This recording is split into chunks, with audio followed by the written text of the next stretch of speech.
Installing a power inverter board.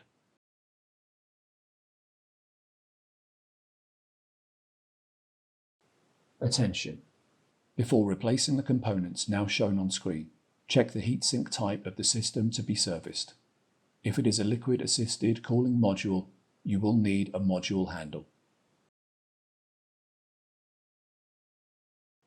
Align the PIB with the connector on the processor board, and then use both hands to push the PIB and slightly insert it into the connector. Fasten the screws to secure the PIB. Install the system board assembly into the chassis. Hold the lift handle while releasing the pin to lower the system board into the chassis. Slide the system board to the rear of the server until it snaps into position. Install the following components on the system board: system fans, memory modules, processor and heatsink, riser assemblies, CMOS battery, OCP3 Ethernet adapter, power supplies, ROT module. Properly route and secure the cables in the server.